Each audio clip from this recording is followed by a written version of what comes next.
primeiro encontro regional em busca pela paz apresenta a palestra de Newton Júnior com o tema Vos deixo a paz, é a minha paz que vos dou.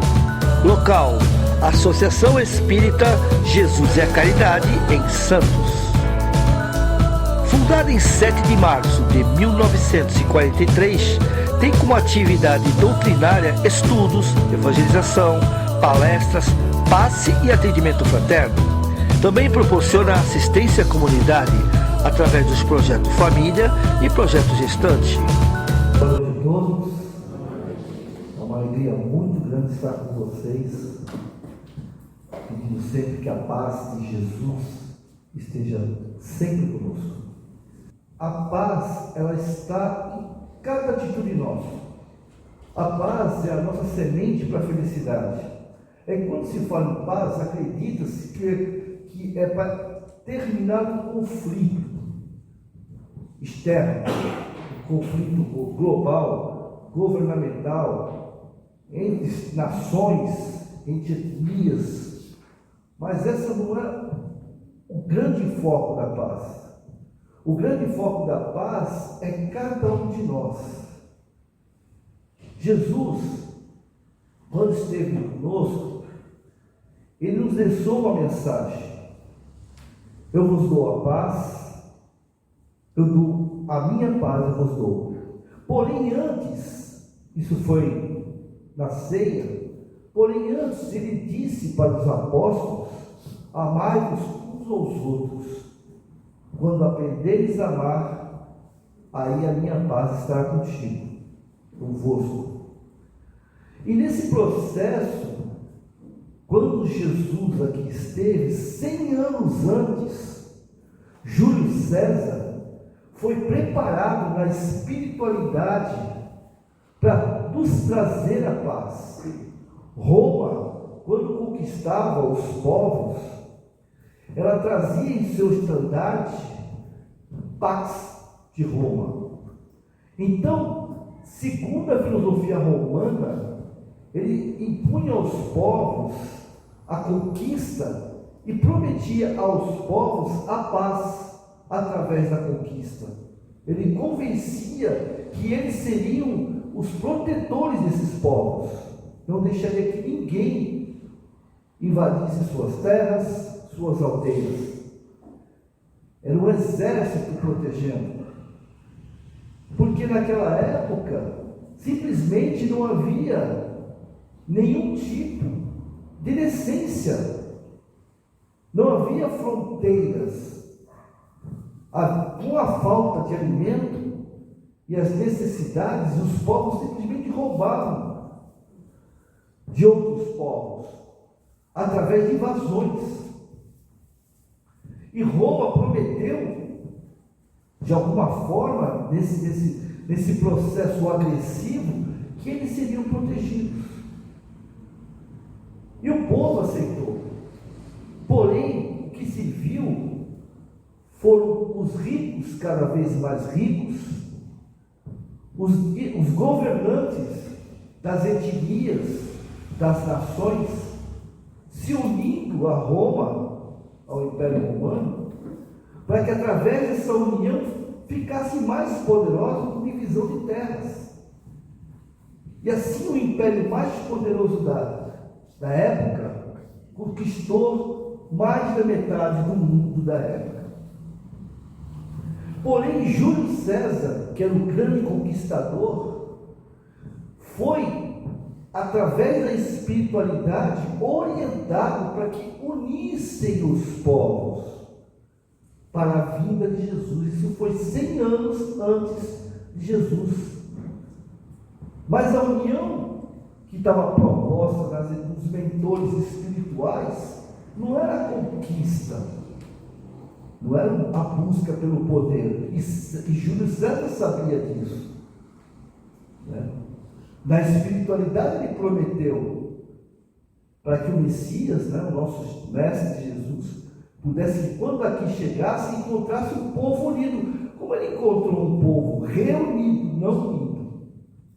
Porque aonde Jesus, na Palestina na época, eram universo global da época, né? A Europa depois. Então a ideia era trazer os povos não com sofrimento, não com dor, mas simplesmente com união. E é o que todos nós fazemos quando aqui chegamos. Trazemos o nosso projeto reencarnatório de pacificação. Não pacificação de governos, de países, mas a pacificação individual. É isso que nós prometemos, não para Deus, não para Jesus, não para a espiritualidade. Nós prometemos para nós mesmos. Porque a nossa grande tarefa, a nossa grande missão é conosco. Eu não reencarno para o meu pai, não reencarno para minha mãe, não reencarno para meus filhos, não reencarno para as instituições, eu não reencarno para o marido, para os companheiros, eu reencarno para mim, para essa escola abençoada, para que eu possa parar as minhas arestas das minhas más tendências. Ora, se eu reencarno para mim, então porque eu tenho todo esse compromisso com a minha família, que exige de mim, as instituições na qual, porque, segundo o próprio Emmanuel, isso são ferramentas, são alavancas, e os nossos familiares, ou aqueles que nós entramos em conflito, são os nossos personal training, que o Emmanuel fala. Porque são eles que mexem em nossas feridas, no nosso orgulho, na nossa vaidade, na nossa arrogância, nossa ganância. É ele que mexe. Porque quando eu reencarno, assim como Júlio César, eu reencarno cheio de promessas e sabendo qual é o meu projeto reencarnatório, sabendo qual é o meu compromisso. Mas, sempre tem um mas, né? Eu esqueço, porque se esse planeta hoje ainda é de provas e expiações, apesar que já estamos no pezinho da regeneração, né, do mundo em processo de regeneração, ainda temos as nossas tendências, as nossas reminiscências dos nossos passados nessa bagagem terrena.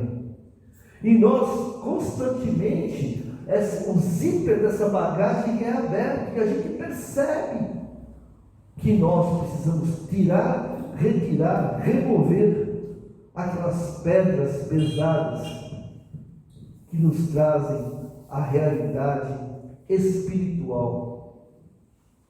E aí, como nós não conseguimos nos libertar, como nós não conseguimos vencer a nós mesmos, encontrar essa paz que Jesus deixou, aí vêm as frustrações, sentimentos de impotência e às vezes até de culpa, inconscientemente, que provoca hoje 80% da população mundial com transtorno de ansiedade, quase 10% com depressão. Por quê? Porque o meu inconsciente está gritando, o meu espírito, a minha alma está doente, porque nós sabemos da bênção que é a reencarnação, o compromisso que nós assumimos. Nós não somos cobrados ao engano da qual a religião, né, a religiosidade nos traz, de que Deus vai punir, Jesus vai nos cobrar. Os nossos protetores e guardiões estão tristes, chorando com o nosso fracasso.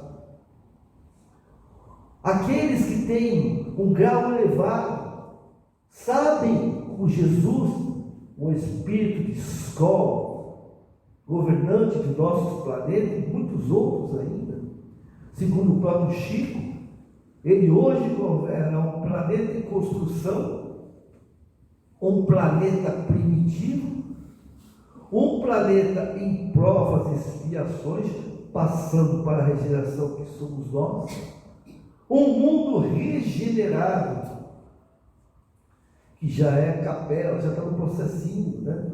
Todos nós já conhecemos a história de Capela, e o mundo já em transição para os mundos felizes. Então, Jesus não nos cobra. Por que Ele não nos cobra? Porque Ele sabe que nós somos crianças. Quem de nós temos a coragem de cobrar o erro de uma criança de 2 anos de idade, em sã consciência? Se nós estivermos em sã consciência, e uma criança de 2, 3 anos de idade, 1 ano de idade, comete um erro, a gente às vezes até ri da infantilidade, não é assim? Então a espiritualidade, lógico, eles não riem, mas eles, nem lamentar, eles lamentam, eles compreendem as nossas atitudes e nos orientam. Porém, nós trazemos as nossas remanescências, que são muito fortes. Muitas vezes, depois que fazemos algo que nós nos envergonhamos, a gente fala, caramba, como é que eu tive coragem de fazer uma coisa dessa? Quando passa aquele turbilhão de reação, né? Fala, caramba, como é que eu tive coragem de fazer isso, meu Deus? Que loucura! Mas a gente fica tão envergonhado, que muitas vezes não temos nem coragem de pedir desculpa. De tão envergonhado que nós estamos. Aí também tem um bocadinho do orgulho. E a gente não pede desculpa. Qual é a reação do outro? Então nós temos sede de paz, todos nós. Quem nunca falou que é uma paz de espírito? Meu Deus do céu, quando vai ser que eu vou ter paz? Essas crianças, meu marido, como é que vai ter esses meus amigos, esses meus adversários? Quando é que eu vou ter paz? Quando eu compreender que a paz não está no outro, mudando o outro. O dia que eu compreender que a paz está na minha mudança e na minha aceitação, como Jesus me aceita do jeito que eu sou, aí a minha paz vai se fazer presente, vai saciar a minha sede. O nosso problema, que eu me incluo também, é que nós queremos no outro um reflexo muitas vezes daquilo que eu não consigo fazer, não consigo ser. Você tem que ter paciência comigo, mas eu não tenho que ter paciência com você. Você tem que fazer do meu jeito, porque o meu jeito é certo, mas será que o certo para mim é certo para o outro? Somos seres individuais, cada um com o seu projeto reencarnatório. Então, esta paz que Jesus nos deixou há 2000 anos atrás, é que ainda nós não entendemos que a paz parte de nós. O conflito na Ucrânia, com a Rússia, na Síria, que há milênios existe a Palestina em luta. Nós temos responsabilidades, por incrível que pareça. Porque se eu, que sou uma célula universal, todos nós que estamos aqui somos uma célula universal, estamos interligados uns com os outros, numa egrégora, numa amálgama, que a gente fala Emmanuel, na qual um alimenta o outro. Vocês imaginam a transfusão de sangue, quando alguém, todos nós, às vezes doamos sangue, para deixar no banco de sangue, para que alguém utilize, é a mesma coisa. Nós estamos o tempo todo transmitindo energia um com o outro. E esse laço, essa corrente, essa malha que existe no planeta, nós estamos interligados. E cada um de nós é o nó dessa malha. Se eu fraquejo, a malha está comprometida. Gandhi já nos fala que enquanto houver apenas um de nós caído, esse planeta não será feliz. Quando ele fala planetas, ele fala dos espíritos, encarnados e desencarnados. Porque o próprio Kardec já nos falou, somos uma nuvem de espíritos que nos acompanham. E muitas vezes são ele que nos dirige. Quando ele nos dirige, na realidade existe um laço, uma ligação emocional, uma afinidade. Quem nunca ouviu falar da afinidade? A gente fala muito de obsessor, né? Encosto. Olha, hoje eu estou com encosto, estou com uma dor aqui. As costas estão parecendo encosto. Às vezes não, às vezes é tensão muscular mesmo por estresse. Porque eles não fazem, a gente tem uma ideia errada, achar que eles ficam pendurados no nosso pescoço, tem que fazer com as crianças, né? Que botavam aqui no pescoço, não é assim que funciona. Eles atuam no nosso perispírito, eles atuam na nossa consciência, na nossa glândula pineal. Você ouviu falar da glândula pineal? Aquele arrozinho que fica bem no centro do encéfalo, que comanda todo o nosso elo. É ela que comanda, inclusive, a gestação dos moleques. Ele falou, lembra da Lua? A Lua vai mudar, então vai nascer. Por quê? Porque existe uma ligação energética, vibracional com o nosso corpo. Nós estamos conectados com a Terra e com todo o universo. Somos parte do universo. 92% de partícula que nós temos, já foi estudado, tem asteroides que passam e caem na Terra. Carbono, nitrogênio, hidrogênio. Né? Então somos seres universais. E nessa conexão, a vibração que nós emanamos contribui para o bem-estar. Em primeiro lugar, meu. Concorda? Segundo, com a família. Concorda? Se eu não estou bem, a família está bem? Eu posso estar até com a razão. Não é? A gente acha sempre que está com a razão. O outro está sempre errado. Né? Mas, se eu não estou bem, porque eu estou irritado com a companheira, com o companheiro, com o filho, assim por diante, a família fica bem? Normalmente, com quem a gente está irritado, eles estão bem, né? Já repararam nisso?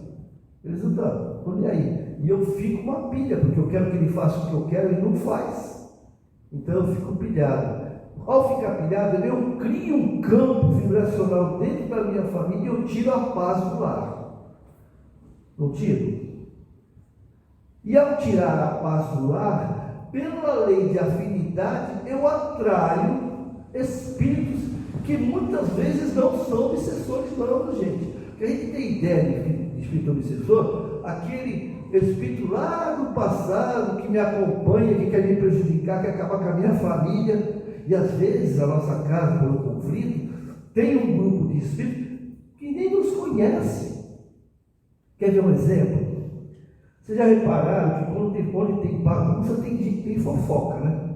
Vocês já repararam que se começa uma discussão, eu sei que aqui ninguém faz isso, tá? Com certeza, porque afinal de contas, que é tudo espírita, o espírita não faz isso. O espírita não faz fofoca, ele comenta, né? Na verdade, ele comenta sobre, dentro da doutrina, da lei de ação e reação, né? A gente não faz fofoca. Então, eu estou falando da pessoa lá de fora, tá bom? Mas aí tem alguém brigando, né? A vizinha aqui, ó, que tem uma casa. Aí estão brigando, né? Estão discutindo. E eu estou varrendo a sala. Pai, você não sei o quê. Eu vi você com a mulher. Aí eu já começo a varrer perto do canto, né? Aí eu vou mais perto, para não dar mancada na janela, eu fico varrendo. Aquele canto fica limpinho, não sai dali, enquanto a briga. E assim que funciona. Agora, nós somos espíritos, não somos, só que encarnados, concorda? Quando vocês desencarnarem, aqui o mais novinho vai ter 110 anos, vocês vão morrer de 10 para sempre. Quando vocês desencarnarem, o que vocês são? Nós, né? Porque eu não vou desencarnar, só vocês, tá? O que nós somos aqui, nós seremos lá. Essa conversa que morreu, ainda é tão bom, isso é conversa fiada, é hipocrisia. Porque se eu sou bom agora. Qualquer tempo. Se eu sou bom agora, você vou lá. Se eu for a peste aqui, não é fácil no caixão. O cara é tão bom, rapaz. Eu uma peste, eu não preciso cuidar agora, porque lá o negócio pega. Né? A gente tem que ter isso, a gente tem que perder esses padrões, né, dogmáticos que a gente tem atrás, tá certo? Essa dogma de o cara morreu, o corpo não pode falar, não pode. Porque, primeiro que nem está ali, a maioria, né? Alguns ainda estão, né? São teimosos, né? Mas a maioria, de repente, inclusive quando está enfermo, aí não está mesmo, porque a espiritualidade ceda e leva para as colônias.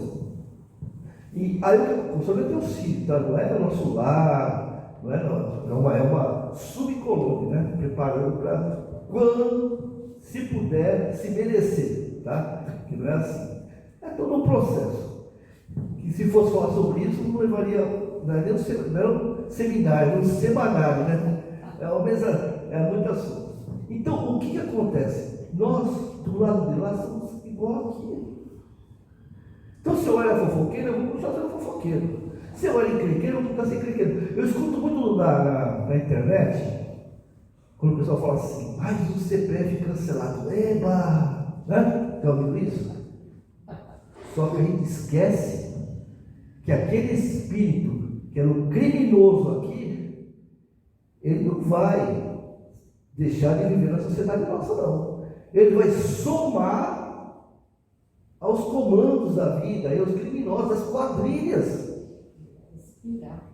Vai inspirar às vezes, né? Não é verdade? Vai aumentar a turma.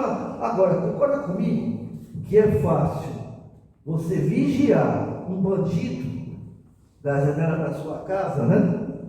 Mas é difícil você saber se aqui tem ou não algum bandido. É lógico, aqui não tem, mas digamos assim, onde nós estivermos, como é que você garante que não tem? Só tem um jeito de eu garantir que eles não invadam o meu lar, tá? Que eles não entrem na minha vida, não pensando que nem eles, porque é tudo por afinidade, né? Se a gente não quer pessoas encrenqueiras na nossa casa, não sejamos, porque aonde há luz não há, tá certo?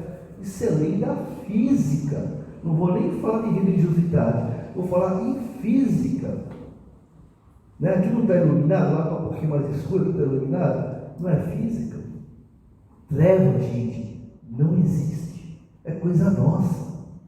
A ciência mede. Alguém deve falar assim: vamos medir a escuridão? A escuridão é a ausência. Alguém vai falar assim: vou medir o frio. A gente fala que está frio, mas como é que você mede o frio? Através do termômetro, que ele vai buscar o calor. Não tem calor, ele vai baixando, é assim? Então não existe isso. Você mede a ausência de calor. Você mede a ausência de luz. Então, esses espíritos que a gente chama de mal, eles não são maus, são criminosos, igualzinho, gente. Só que eles estão com ausência do bem. Que o mal não existe. O que existe é a ignorância do bem. Porque se mal existisse, nós estávamos mal. Nós estávamos encrencados. Né? Porque se eu sou uma pessoa boa, se o mal existisse, ele me convenceu de ser bom. Né? Se eu de repente sou uma pessoa boa e começo a ter atitudes erradas, eu era uma pessoa boa? Não. Eu simplesmente queria falar para Jesus, né? Hipócritas. Né? Quando ele falou lá para Hanan e para os fariseus, hipócritas, vocês ficam falando um monte de coisa aí, são deuses e fazem o que não deviam. Então, esse processo da paz está em você não perceber que cada vez mais vai se falar nisso, vai se buscar isso, porque nós estamos passando um período de transição em que, se eu não encontrar a minha paz interior, né, o que é a paz interior? O que é a paz? A minha paz interior é o que? É respeitar tudo, respeitar todo e amar. A gente fala tanto de amor, né? Todo mundo ama, né? Eu te amo para cá, te amo para lá. Né? Mas o que é o amor, se não o respeito? Que nem Jesus falou: ama o teu próximo, não falou?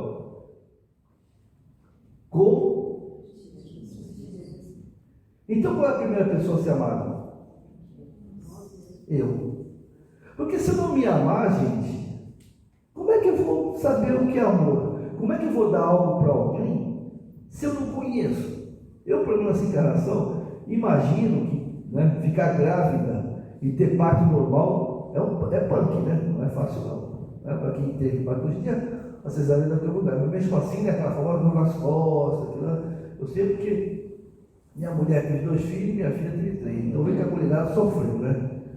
Entendeu? Então, eu imagino como é que seja, mas eu sei.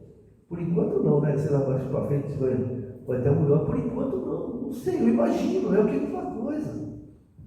Eu preciso conhecer o amor. Eu preciso me amar. As pessoas que hoje, a gente não fala assim, essa é uma pessoa mal amada, a gente não fala. Mas quem é que está amando mal ela? Ela mesma. Ela mesma. Nós somos mal amados mesmo. Porque nós estamos frustrados, estamos rancorosos, sem paciência, sem tolerância, com transtorno de ansiedade, né? Nós estamos nos amando mal. Porque se eu me amasse bem, eu não tinha nada disso não. Porque peraí, dá para ele falar só, falava de forma, né? Só que não está aqui, mas está no espiritual. Ele falava, se tem como resolver, vai e faça. Se não tem, continue o teu caminho. Então o que nos falta é o auto-amor. E quando a gente aprender a nos amar, nós vamos ter que estar em paz. Quando eu aprender a me amar, eu vou respeitar o outro, porque aí eu falo assim, bom, é problema seu, não é meu. Agora, porém, por eu te amar, a hora que você precisar de mim, eu estou aqui. É o que Jesus faz conosco. Ele fala assim, eu estou te falando para você ir por aqui, você quer ir por ali, você vai se machucar. Agora, se você quer ir, vai. A decisão é sua. É assim que funciona, gente. E quando eu fugir do meu caminho, que eu pegar aquela estrada toda torta, cheia de espinho e de dores, aquela história da pegada metáfora, em que eu te peguei no colo, né? Não tem aquela metáfora de Jesus? Nossa, eu vi, você me abandonou, tem as duas pegadas só e eu, não, está te carregando no colo. É metáfora. Porque ele não nos carrega no colo, porque ele nos respeita. Ele veio aqui, não vim para mudar as leis. Lembra que ele falou isso logo que chegou? Eu não vim para mudar as leis do Pai. Eu vim para orientar vocês o caminho que eu conheço. Eu tinha moral para isso, né?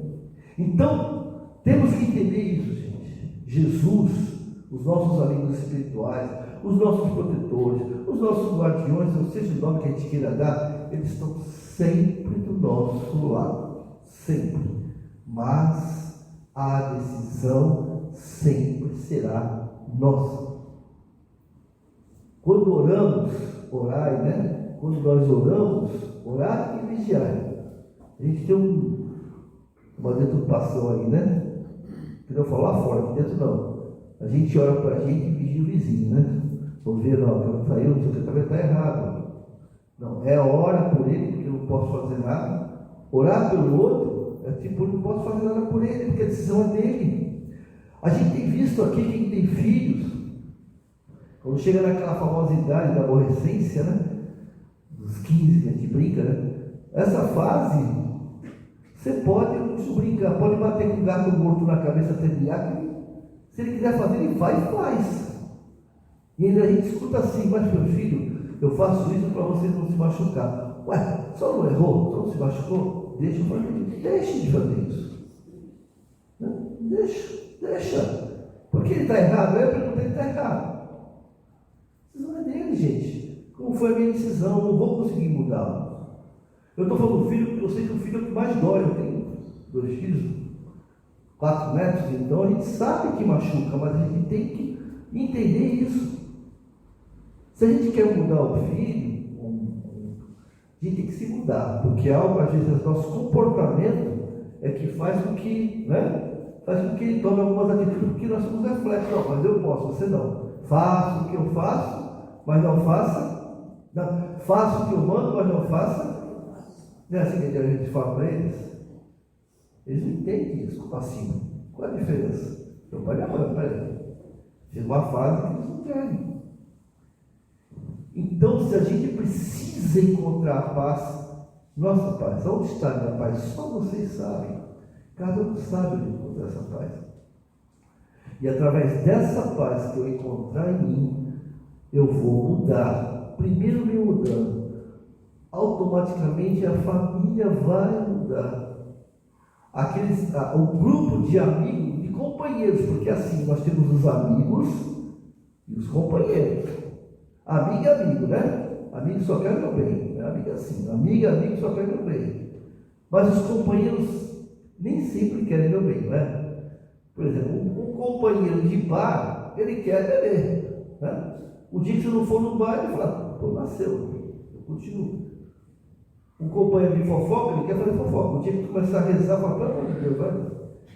Carol aqui não. Então, isso são companheiros. Agora, a minha está contigo o tempo todo. Então, quando eu mudar o meu pensamento, as minhas atitudes, na minha família, pessoalmente, né? Primeiro interpessoal, depois exterior, aí sim, quando eu mudar, a minha falange de amigos vão mudar. E vocês vão perceber que o lar começa a vingar de forma positiva. Sugestão: Evangelho no lar. Ah, mas alguns falam assim, quando eu vou ler, eu não consigo ler, não tem problema, né? Faça. Leia, mas eu não entendi nada. Bom, então tá bom. Ah, meu marido, olha, mas eu não vou fazer o Evangelho no lar. Ninguém quer fazer, vou fazer sozinho, faça sozinho, né? Chico Xavier fazia ele a neguinha, a bolinha, né? Ele é mulher cachorra. Nem o Emmanuel estava presente, né? Aí um dia o Emmanuel nunca estava presente, ele estava ficando mais de um ano fazendo, pelo amor de Deus, tudo bem, vamos fazer a bolinha, a neguinha, né? Um dia o Emmanuel apareceu e falou, olha, caramba, hein? Eu estou mais de um ano e meio aqui fazendo o Evangelho, nem você aparece para fazer, não foi sozinho. Ah, você está fazendo sozinho, Chico? Então tá bom, eu tenho mais o que fazer, você não está. Então eu vou te mostrar. Aí ele abre a visão do Chico, tinha uma plateia. Sabe que é arquibancada de futebol? Né? Flamengo e Fluminense, Maracanã cheio, tinha uma plateia imensa que estava lá. Por exemplo, eles estão aqui toda a semana esperando você. Antes de você chegar, já está todo mundo esperando. Aí depois o Chico não falou mais nada. É o nosso caso. Faz sozinho. Põe a sua aguinha, reza o Pai Nosso, né? Abre o Evangelho, lê em voz alta para você ouvir. Quando eu faço em voz alta, né? Não é para Jesus não, porque até brinco com o meu vizinho lá que eles são crentes, tem dia que não dá nem para escutar o pensamento da gente, né? Nem meu pensamento eu escuto ali. Outro dia encontrei um deles, eu falei, meu irmão, só também.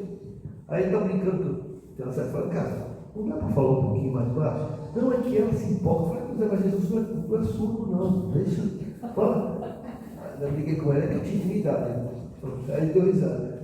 Mas assim, a gente fala em voz alta para nós, não é para a espiritualidade. Né? Para que a gente possa ouvir muitas vezes, porque os nossos pensamentos, normalmente, é um macaco bêbado numa loja de cristal. Você já imaginou a bagunça que é?